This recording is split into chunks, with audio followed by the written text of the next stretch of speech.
Queridos irmãos e amigos, uma ótima noite, que a paz do Senhor esteja sobre nós nessa noite do dia do Senhor. Como os irmãos sabem, desde a semana passada nós temos tratado sobre família, sobre relação e estrutura familiar, e nós temos visto aquilo que a palavra de Deus assim ensina a respeito desse assunto. Na semana passada, nós fizemos a exposição de Efésios, capítulo 5, os versículos 22 até o 24.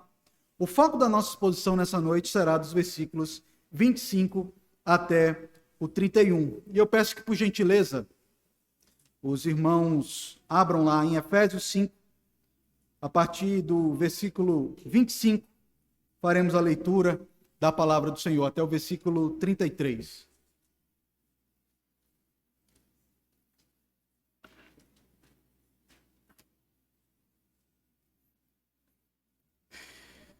Efésios capítulo 5, os versículos 25 até o 33, eis que nos diz a palavra do Senhor.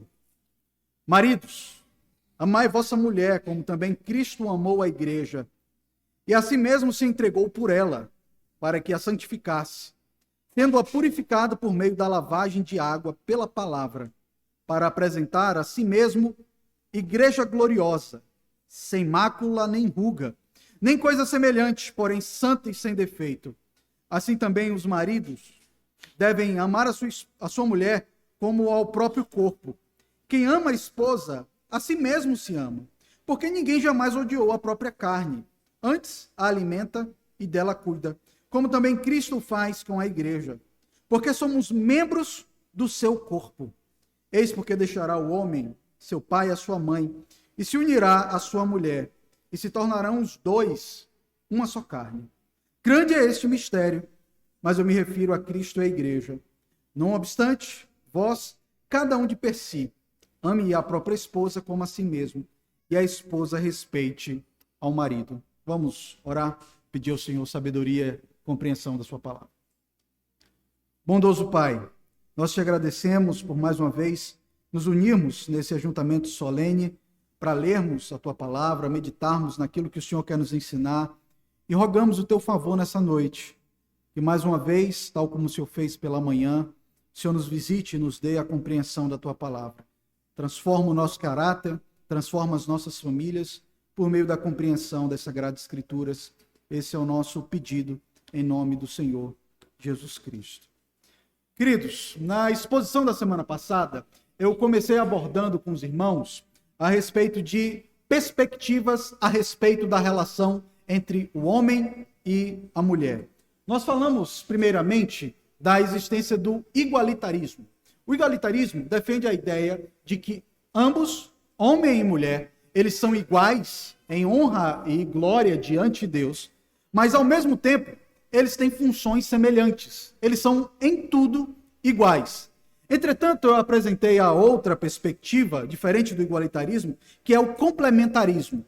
O complementarismo, por sua vez, afirma que, de fato, tanto homem quanto mulher foram feitos à imagem e semelhança de Deus, foram feitos para a glória de Deus, foram feitos pelo próprio Deus. Entretanto, Deus lhe deu funções diferentes. E nessas funções diferentes, eles se complementam. É justamente o que nós vemos aqui nesse texto. Paulo falando que dentro da estrutura do casamento, uma mulher tem o seu papel e que também o homem tem o seu papel. Nós fizemos algumas observações prévias na semana passada sobre o contexto imediato desse texto. Se você está com sua Bíblia aberta aí, abra e acompanhe para você entender o meu argumento. Se você voltar aí no versículo 18, vocês vão perceber que há um tema que está regendo esse capítulo 5, aqui a parte do versículo 22 até o 33, em que o apóstolo Paulo fala no versículo 18 que nós não devemos nos embriagar com vinho, mas nós devemos nos encher com o Espírito Santo. Então essa é uma ordem do apóstolo Paulo, encham-se do Espírito Santo. Aí então ele vai explicar como que nós nos enchemos do Espírito Santo, a partir do versículo 19. Ele diz, falando entre vós com salmos, e entoando e louvando de coração ao Senhor com hinos e cânticos espirituais, dando sempre graças por tudo a nosso Deus e Pai, em nome do Senhor Jesus Cristo. Dessa forma, então, nós nos enchemos do Espírito Santo. E, por fim, ele dá uma última característica para podermos, então, nos encher do Espírito Santo. No versículo 21, ele diz: sujeitando-vos uns aos outros no temor de Cristo. Então, o que vai reger, a partir do versículo 22, todas as ideias que serão expostas aqui pelo apóstolo Paulo, é justamente a ideia de que um deve se sujeitar ao outro. Mas aonde isso? O apóstolo Paulo, a partir do versículo 22, mostra que essa sujeição mútua, ela se aplica de maneira primordial dentro da estrutura do casamento. Porque eu até falei na exposição da semana passada que esse negrito aí, esse título, parece que o apóstolo Paulo está começando um novo tema, mas não é. Aqui nós devemos lembrar que isso foi posto pela sociedade bíblica para podermos folhear a Bíblia e achar alguns temas de maneira mais fácil. Mas aqui o apóstolo Paulo está continuando a sua explicação sobre como nós nos enchemos do Espírito Santo e como nós nos enchemos do Espírito Santo nos sujeitando uns aos outros. Então, eu mostrei aqui no versículo 22 até o versículo 24 que a palavra de Deus orienta a mulher a ser submissa ao seu próprio marido, como ela é ao Senhor Jesus Cristo. É uma submissão, eu falei para os irmãos, que não é uma submissão absoluta, porque a submissão parte do princípio de que aquele que está estabelecendo a liderança, ele também está requerendo daquela mulher pedidos que são pedidos santos, desejos santos que agradam ao Senhor. Então, todas as vezes que um marido pede para sua esposa fazer alguma coisa que é contrária à palavra de Deus, antes convém obedecer a Deus do que aos homens. Então, o ponto proposto aqui pelo apóstolo Paulo é mostrar que Deus estabeleceu, dentro da relação entre marido e mulher, uma liderança natural do homem, em que a responsabilidade de liderar a família, de ser o sacerdote da família, é do homem. E a mulher deve reconhecer essa liderança e apoiar, ser a auxiliadora desse homem. E eu mostrei que esse argumento, ele não está em um discurso machista ou alguma coisa desse tipo. Eu mostrei isso primeiro afirmando que o próprio apóstolo Pedro afirma a mesma coisa que Paulo. Pedro fala sobre isso, da sujeição da mulher ao marido. E eu usei também como argumento a estrutura da Trindade. Para a gente entender a sujeição da mulher ao homem, nós precisamos lembrar da estrutura da Trindade. O Senhor Jesus Cristo, o Redentor da igreja, ele é um com o Pai, com glória e honra em eternidade, mas ele voluntariamente, na estrutura da salvação, ele decidiu se submeter à autoridade do Pai. Lembram-se que Jesus disse que o Pai era maior do que ele? É nesse contexto. Não é que Jesus é um semideus ou um Deus abaixo do Pai. Não é isso. A ideia ali é que para a salvação, Jesus decidiu voluntariamente se submeter à autoridade do Pai. E dentro da estrutura do casamento, assim como Cristo, a mulher decide voluntariamente e por amar o seu marido, se submeter à autoridade do seu marido. Bom, as irmãs ouviram, entenderam aí a mensagem, e a pergunta que fica é: ok, pastor, mas e ele? Talvez se aponte, e ele? Tem que fazer o quê? Né? E é justamente aquilo que nós vamos ver nessa noite. O que a palavra do Senhor nos orienta aqui sobre a estrutura do casamento e, de maneira específica, como que o homem exerce o seu papel de liderança e sacerdócio dentro da estrutura do casamento. Só lembrando, irmãos, que a orientação que está regendo o versículo 22 ao versículo 33 é: sujeitando-vos uns aos outros. A mulher se sujeita ao homem. E deixa ele dizer, o homem se sujeita à mulher. O homem se sujeita à mulher no sentido de que ele é o servo daquela mulher. Mais uma vez, para entendermos isso, precisamos lembrar da estrutura da relação entre Cristo e a sua igreja. Jesus é o marido da igreja, ele é o noivo, ele mesmo disse isso, né? Que eles não deveriam jejuar enquanto o noivo estava com eles, dizendo que a igreja é a sua noiva. Mas nesse contexto, O que nós vemos é que o noivo, ele serve a noiva. Quando esteve aqui na terra, o Senhor Jesus Cristo lavou os pés dos seus discípulos. Ele serviu aqueles homens. Ele deu comida àqueles homens. Ele se apresentou como um servo. Então, o papel do marido, se sujeitando à sua esposa, é sendo o servo dessa mulher. Você, homem, não pensa que você é o dono da casa, que você é o rei da casa. Não adianta esbravejar, tá? Você está promovido a ser um servo da sua esposa. Aquele que cuida dela como seu maior tesouro. O homem tem que ser homem. Como a gente fala no Nordeste, tem que ser macho. Isso não significa que o homem ele é bruto, que ele é estúpido, que ele trata mal a sua mulher. Pelo contrário, ele trata ela com amor, se sujeitando a essa mulher, sabendo que ela é a parte mais frágil, vendo qual é a vontade da esposa, ouvindo a esposa. É sobre isso que estamos falando. O homem deve se submeter à mulher. Às vezes o homem quer uma coisa e ele diz, olha, sou eu que sou o chefe aqui dessa casa, a gente vai e pronto. Mas às vezes a esposa não aguenta a decisão dele. Vamos nos mudar, vamos sair daqui, vamos para outro lugar. E ele deixa de observar sua esposa. Em alguns momentos o homem tem que se sujeitar à condição da sua esposa, ao coração da sua esposa, para que ela fique bem. Tá bom? Então, a ideia do apóstolo Paulo aqui é mostrar que o homem deve se sujeitar à sua esposa, tal como Cristo se sujeitou, se rendeu ou se lançou na condição de servo da sua igreja. Vejamos então qual é o papel do marido dentro da estrutura do casamento. O apóstolo Paulo começa no versículo 25 com a seguinte orientação: maridos, amai vossa mulher. A primeira questão que pode ser levantada aqui é: por que a ordem de amar é dada ao homem e ela não é dada para a mulher? Por quê? A mulher não tem que amar o seu marido? Claro que ela deve amar o seu marido. Lembram-se que Paulo fala que as mulheres mais velhas devem ensinar as mais novas a amarem o seu marido? Então está subentendido aqui que quando a mulher se submete a um homem, é só se amar muito ele.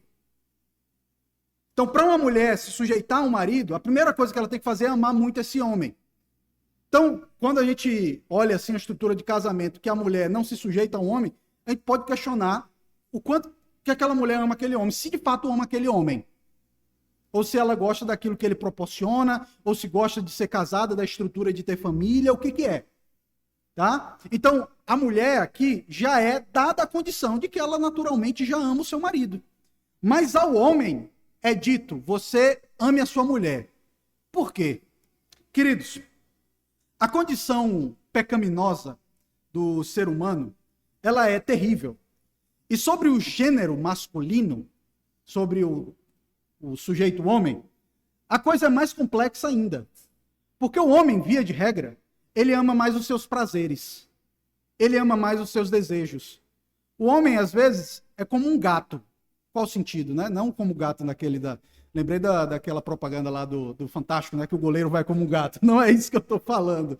É como um gato que muitas vezes o homem sai de casa e só quer voltar para casa para comer e dormir. Quantos homens conhecemos assim? O papel dele é ir para a rua. Vai lá, ganhar dinheiro, volta para casa, come, dorme e depois vai para a rua de novo. E então, é por causa disso que tem algumas orientações na Bíblia, como, por exemplo, marido, viva a vida comum do lar. Por quê? Porque o homem naturalmente gosta de ficar na rua. E aqui o apóstolo Paulo está lembrando que nós amamos a nossa esposa vivendo a vida dentro de casa. Amem a sua esposa. Por outro lado, parece que Paulo reconhece aqui que há uma diferença entre o coração do homem e o coração da mulher. A forma como o coração da mulher funciona de um jeito e o coração do homem funciona de outro. É por isso, então, que o apóstolo Paulo estabelece aqui, inspirado pelo Espírito Santo de Deus, uma ordem de que ele ame a sua esposa. Aqui fica claro, queridos, que amor não é um sentimento, mas uma atitude. Amor não é um sentimento, mas uma atitude. Percebam, se lermos 1 Coríntios 13, a descrição do apóstolo Paulo do que é o amor. O que fala ali sobre sentimento? Nada. Só fala sobre atitudes. Só fala sobre atitudes. Porque amor é justamente um conjunto de atitudes que temos em relação ao outro. É claro que, naturalmente, a afeição acompanha o amor, certo? Mas antes da afeição, vem um compromisso, as atitudes em relação a outra pessoa. Porque se fosse apenas um sentimento descrito aqui, né? Você vê a sua esposa ter borboleta andando na sua barriga, alguma coisa desse tipo, não estaria aqui uma ordem. Sentimento é o tipo de coisa que a gente pode ter ou não. Você já sentiu uma coisa que você não quis sentir? Às vezes a gente tem isso, né? Eu estou sentindo isso, mas eu não queria sentir. Né? Então, se é uma ordem, ele não está estabelecendo que é algo que vai variar de acordo com o meu humor. Ele está dizendo, ame a sua esposa. Então, os sentimentos são, de certa forma, independentes. Então, amar a esposa, mais do que um sentimento, é uma ordem. Amai a vossa esposa. E é claro que companheirismo, diálogo, amizade, carinho, contato físico, tudo isso faz parte do amor. Mas a essência do amor que vemos descrita aqui é uma atitude.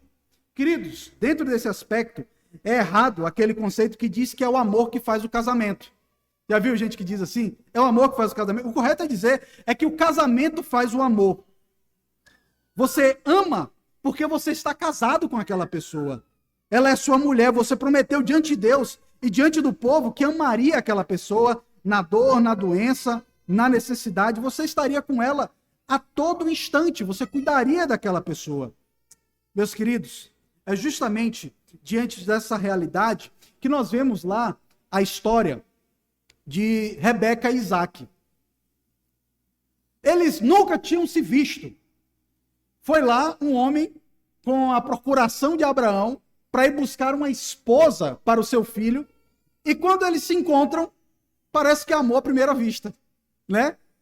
Não é isso, tá, gente? Não é amor à primeira vista. Não é isso. A gente fica até imaginando, né, aquela cena que ela se cobre, né, para que o Isaac não visse ela. A gente fica imaginando que era alguma coisa desse tipo.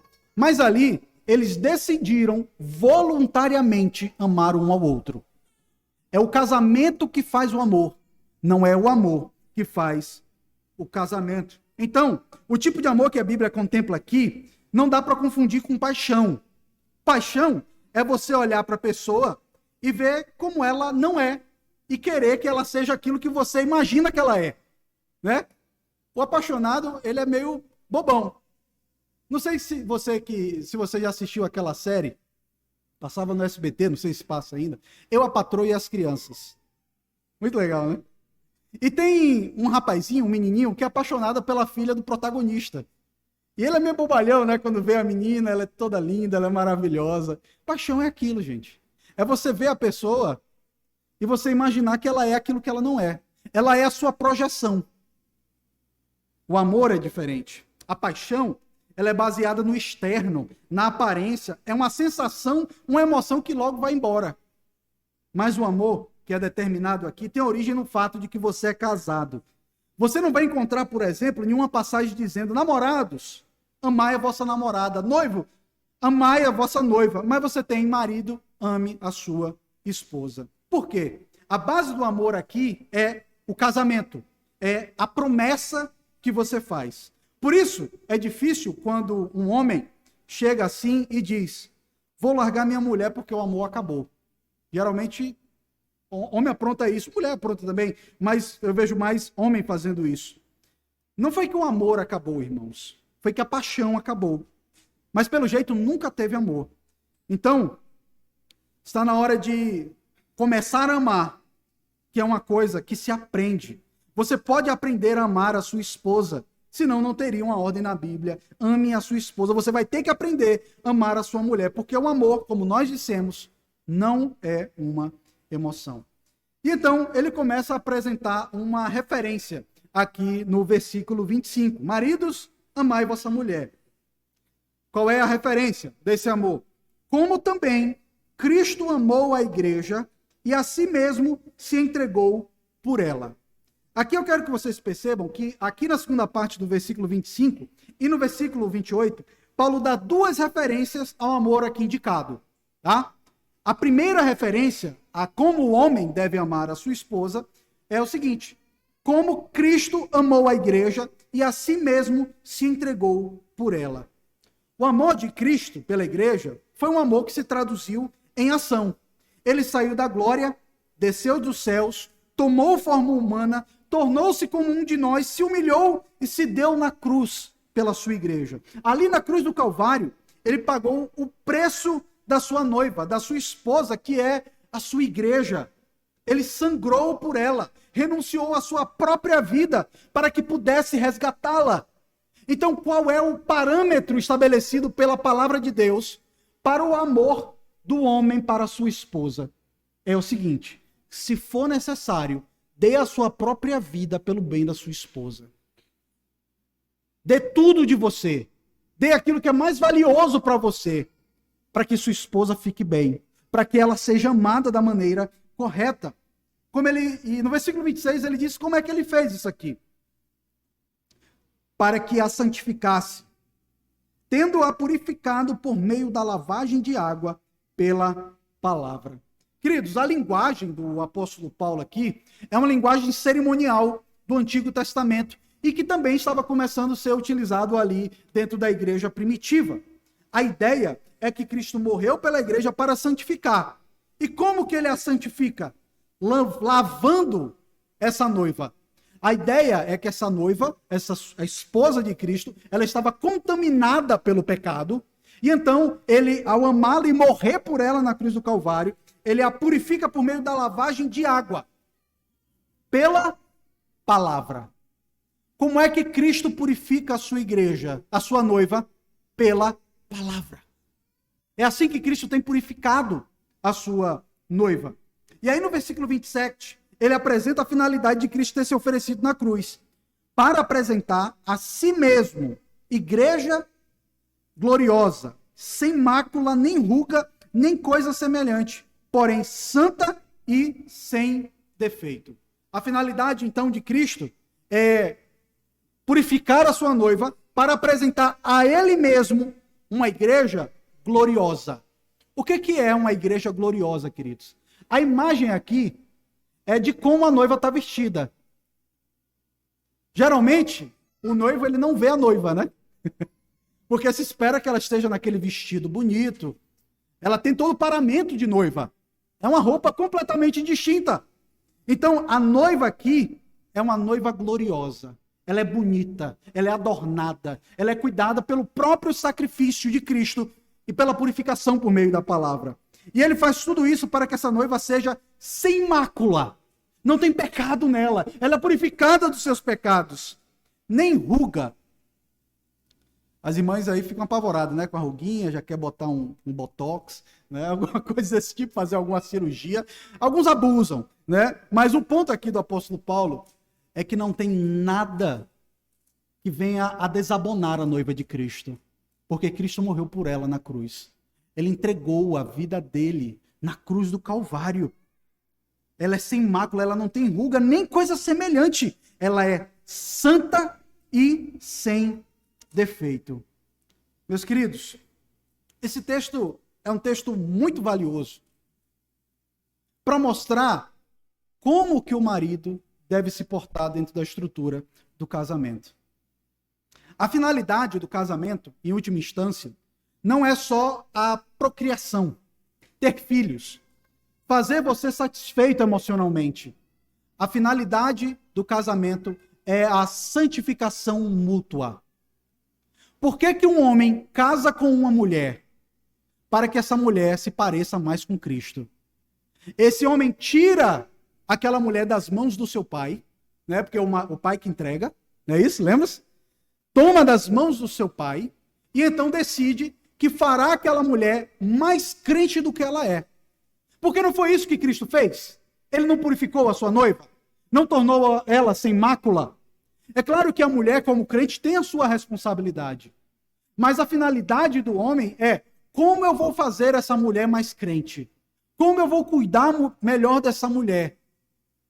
Então, marido, então você, homem, você é o responsável para que a sua mulher seja mais crente, para que ela ame mais ao Senhor, para que ela ande mais nos caminhos do Senhor.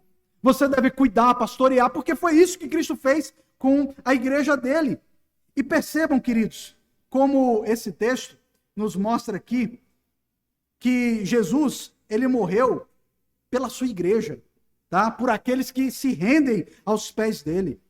No versículo 28, o apóstolo Paulo ainda diz o seguinte: assim também, ou seja, tal como Cristo amou a sua igreja e se entregou por ela, os maridos devem amar a sua mulher. É uma atitude de renúncia, amar a mulher, mesmo que você tenha que lutar contra o seu próprio coração.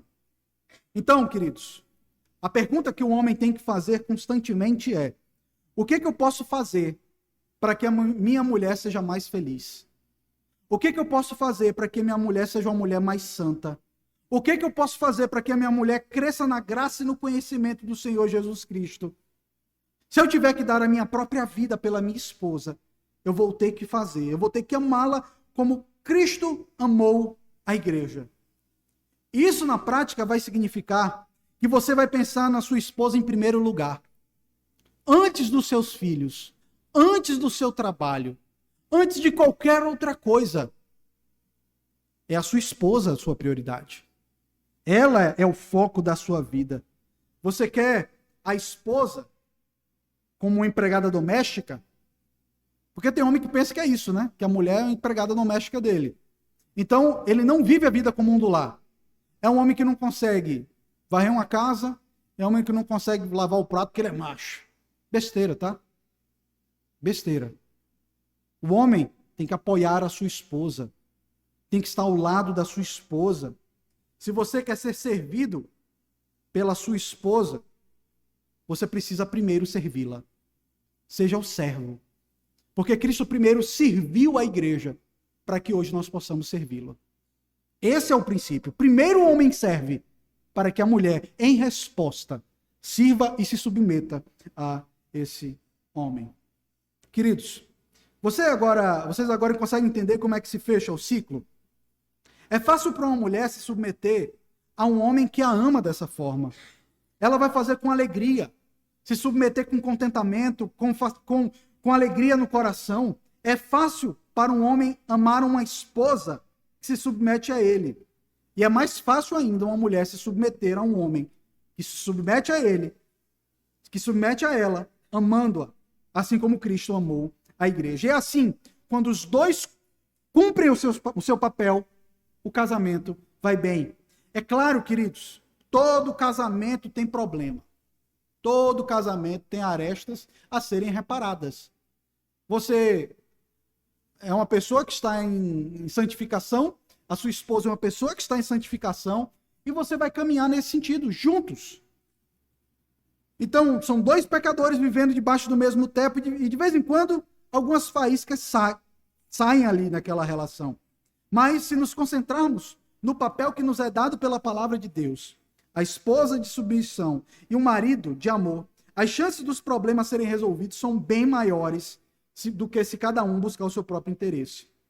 Em vez de você dizer, eu tenho o direito de ser feliz, vou buscar minha própria felicidade, inverta e diga o seguinte: o que eu posso fazer para fazer o meu cônjuge feliz?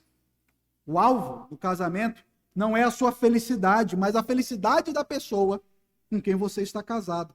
E na hora que você faz isso, tenha certeza que a situação do casamento muda de verdade. Então, como eu falei, a primeira referência é dada no versículo 25.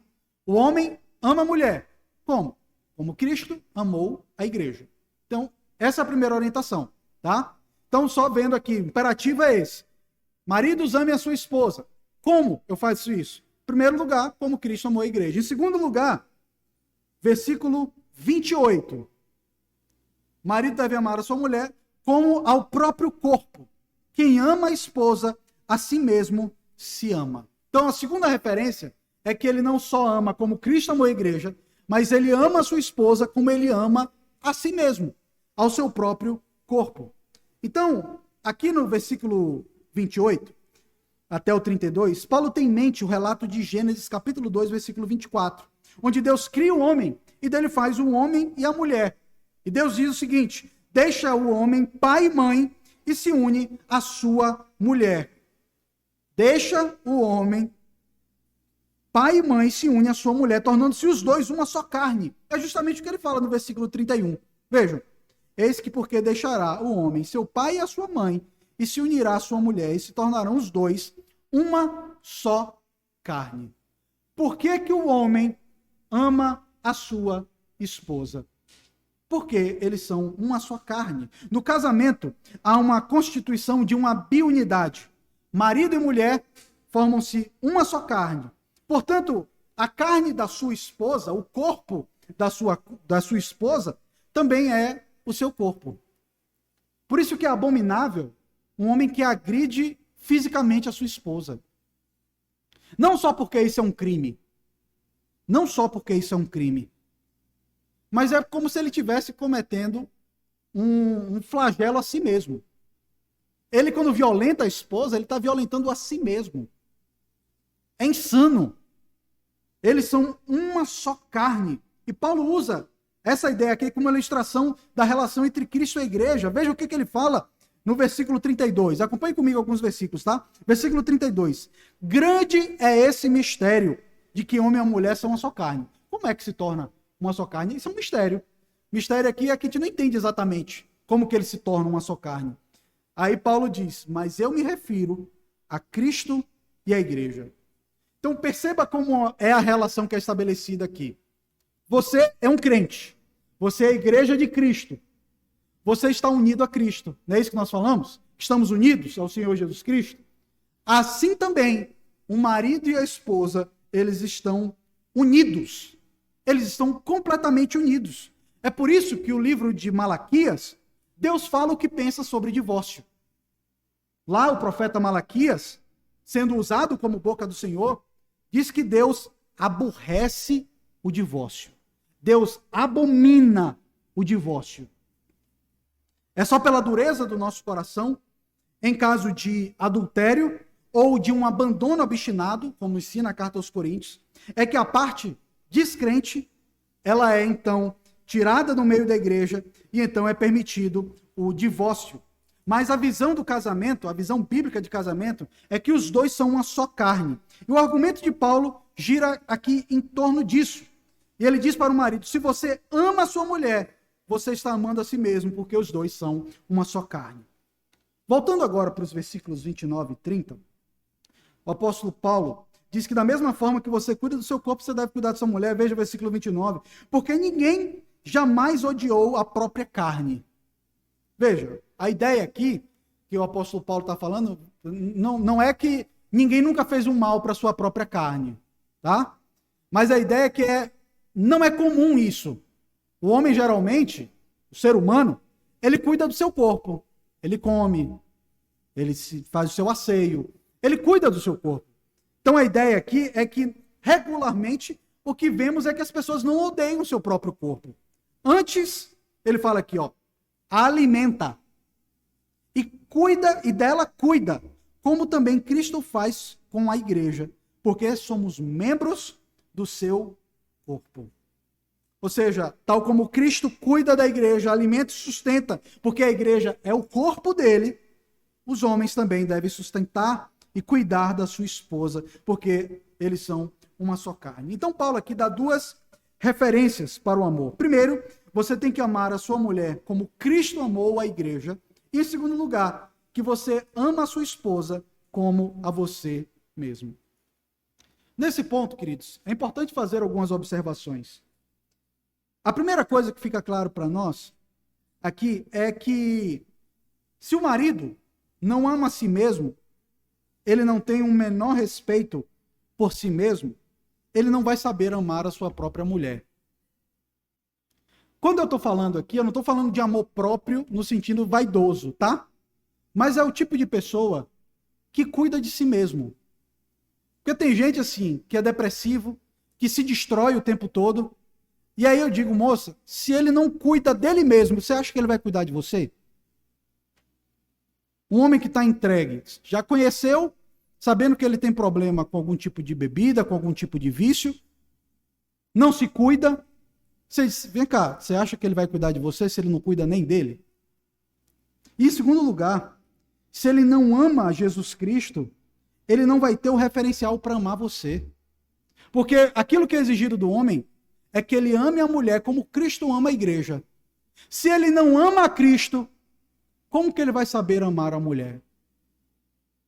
Queridos, amor não é só um conceito abstrato.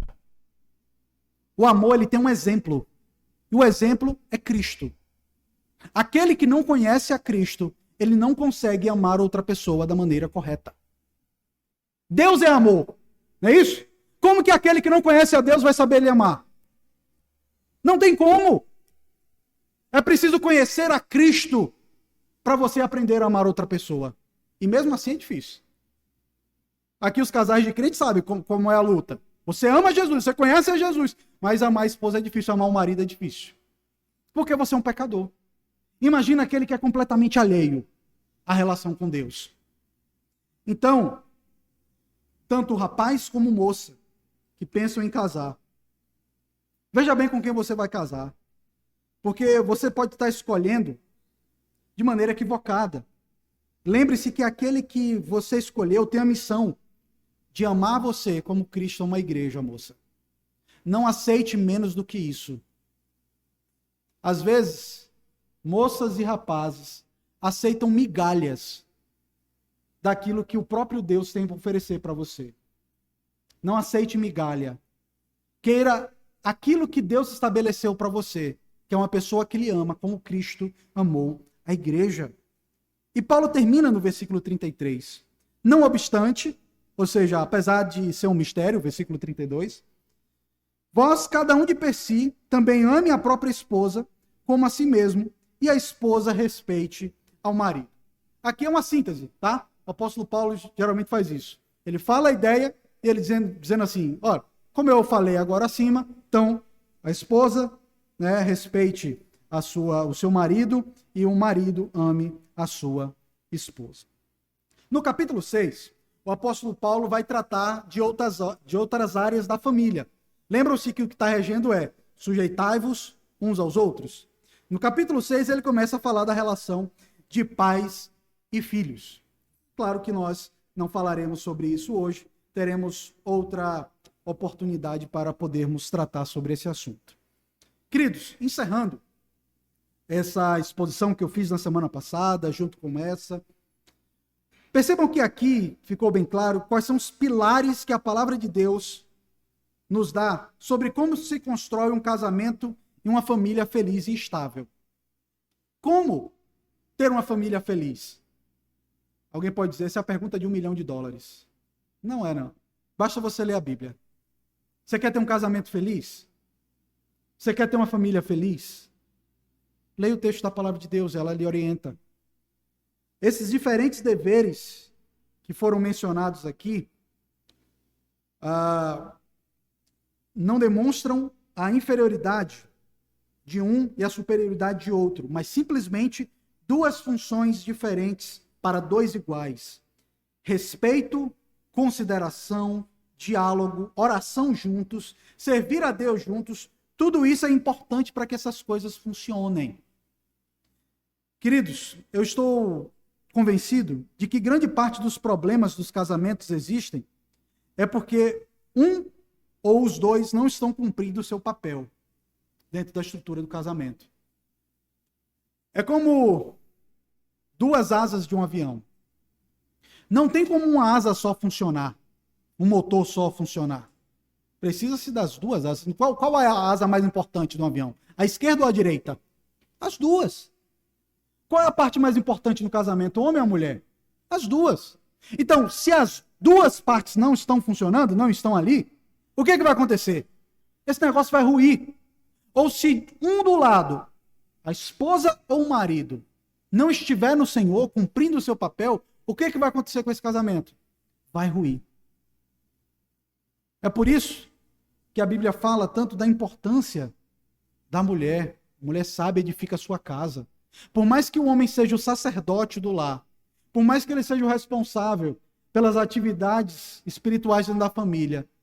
Você, meu irmão, se não for uma mulher piedosa, não espere que seu marido, por ser o sacerdote, ele vai resolver o problema da sua casa. Não vai. Uma andorinha só não faz verão. E um crente só não faz um casamento.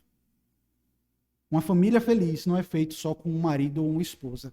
É feito com um marido e uma esposa que amam ao Senhor acima de tudo e que amam um ao outro. Consciente do papel que Deus estabeleceu para cada um. E aqui eu termino com essas palavras. E eu quero encerrar essa exposição, primeiro, mais uma vez, queridos, com espírito de amor, de conselho, como um pastor deve fazer. Alguém pode pensar, o pastor quer se meter na minha vida. Eu não tenho nem autorização da parte de Deus para fazer isso. Eu tenho autorização de pregar a palavra. Então, quando eu falo, eu estou falando de acordo com a palavra e estou falando em amor. Tá? Eu não estou falando para ver o seu mal, para te deixar ruim, coisas do tipo. Não é isso. Jovem, se você quer se casar, veja bem com quem você está se casando. Às vezes o jovem, ele quer se casar só porque chegou a hora de casar. E aí o que acontece? Dá errado. Dá errado porque chega um momento, né, principalmente as moças, pastor, na igreja não tem homem. E eu sei disso, tá? Diz que a relação de homem para mulher na igreja é de 30 para 70. Tem 70% de mulheres na igreja e 30% de homem. Então, para as irmãs está terrível. E os rapazes, muitas vezes, eu lido com muitos rapazes crentes na universidade, por exemplo. Eu digo, meu Deus, dificilmente eu indicaria um rapaz desse para namorar com uma ovelha minha. Deus me livre de casar com uma filha minha. Então tá ruim para as irmãs, eu sei disso. Eu sei, eu tenho plena consciência. Tá? Mas, gente, muito cuidado para não estabelecer um projeto para a sua vida. Não, quando eu fizer tantos anos eu tenho que casar. E aí você escolhe mal e casa errado. Porque casamento é para o resto da vida. É para o resto da vida. E digo mais, se acabar em um divórcio, também machuca para o resto da vida. Por isso, muito cuidado com quem você casa. Muito cuidado. Case com alguém que ama o Senhor. Porque é essa pessoa que vai saber te amar. Não desista de casar no Senhor. Essa é a primeira orientação que eu dou para os jovens da igreja. Não queira menos para a sua vida do que aquilo que Deus quer para a sua própria vida. Deus não quer que você tenha um casamento meia boca. Deus não quer para você um casamento meia boca. Tá? Imagine se você chega na concessionária, tem um carro aqui, ele só não tem um volante, o pneu e o motor. Você compraria? Não, né? Você quer um carro. Então, casamento é a mesma coisa. Não queira casamento pela metade. Queira casar com quem vai saber te amar. Com quem ama o Senhor Jesus Cristo. A minha segunda palavra, melhor dizendo, é para os casais que estão aqui e que estão passando por problemas. Eu queria, nessa noite, aconselhá-los em espírito de amor. Cheguem em casa e conversem. Não deixe o casamento ruir de uma vez. Cheguem em casa e conversem à luz da palavra de Deus. Quem pôde participar daquela nosso encontro de casais, lembram-se da listinha do pastor Gildásio com sua esposa? Talvez seja o momento de botar as cartas na mesa e lavar roupa suja. Roupa suja você lava dentro de casa, tá? Conversem entre vocês, resolvam os problemas, aparem as arestas e orem juntos no final. Peça a Deus para que mude o seu coração. Homem, se questione, será que você tem sido o marido que a Bíblia diz que você tem que ser? Mulher, se questione se você tem sido a esposa que Deus quer que você seja. E se perdoem. Perdoar não é esquecer. Eu já falei sobre isso aqui antes. As pessoas pensam, pastor, eu não perdoei porque eu lembro. Não tem problema. Perdoar não é amnésia. Perdoar é você não lançar na conta do outro. O problema é o seguinte, você conversa e resolve o problema, um ano depois vocês brigam de novo, o que você faz? Joga de novo na cara do outro. Aquilo que ele fez há tanto tempo atrás que você disse que perdoou. Não tem casamento que fica de pé com isso. Perdoar é aquilo que Deus diz lá no livro de Miqueias: é lançar no mar do esquecimento. Está perdoado, está esquecido. Há uma pedra sobre isso. E perdoem. Não esqueçam de que tem uma frase do reverendo Augusto que eu gosto muito, quando ele disse que no casamento 3 frases resolvem qualquer problema. Em primeiro lugar, eu errei, por favor me perdoe. Eu errei. Em segundo lugar, por favor me perdoe. E terceiro, com a graça de Deus nunca mais eu vou fazer isso. Se você falar isso aí e cumprir isso aí, resolve qualquer problema de casamento. Talvez seja a hora de vocês dizerem essas 3 frases um para o outro, olhando no olho e com sinceridade e com o coração quebrantado. E por último, minha terceira e última aplicação, irmãos, oremos pelas famílias da igreja e pelos casamentos. Essa é uma instituição que vem sofrendo ataques de todos os lados, e nós sabemos disso. O casamento tem sido atacado pela mídia, pela cultura, pelo relativismo da nossa época, tantos inimigos da família, que no que nós vemos é isso entrando dentro da igreja. Ore pelos casamentos da igreja. Ore pelas famílias da igreja. Porque cada vez que um casamento da igreja é quebrado, isso macula e isso fere a igreja como um todo. Especialmente, ore pelo casamento dos seus líderes. Porque se um casamento de um oficial da igreja é destruído, a igreja toda sofre com isso. Porque ele é padrão para os fiéis. Então, ore pelos casamentos da igreja, ore pelo casamento dos seus líderes. E lembre-se, você quer ser cheio do Espírito Santo? Isso não começa você vindo todo domingo para a igreja. Não começa assim. Isso não começa com você se tornando um beato de igreja. Não. Começa lá dentro da sua casa. Como você cuida da sua esposa. Como você trata o seu marido. Se você não cumprir o papel bíblico, você não será cheio do Espírito Santo. Enchei-vos do Espírito Santo, diz o Senhor. Não se embriaguem com vinho, mas encham-se do Espírito Santo. Se sujeitem uns aos outros. A mulher se sujeite ao seu marido. O homem se sujeite à sua mulher, amando-a até a morte, cuidando dela como se ela fosse o seu próprio corpo. E se for necessário, dê a sua vida por essa mulher. Ela é o maior tesouro que Deus deu para a sua vida. A sua esposa é o maior bem que Deus deu para você. Depois da sua salvação, o maior tesouro que você tem não é a sua mãe, é a sua esposa. Ame-a, cuide dela e proteja, como Cristo cuida da igreja.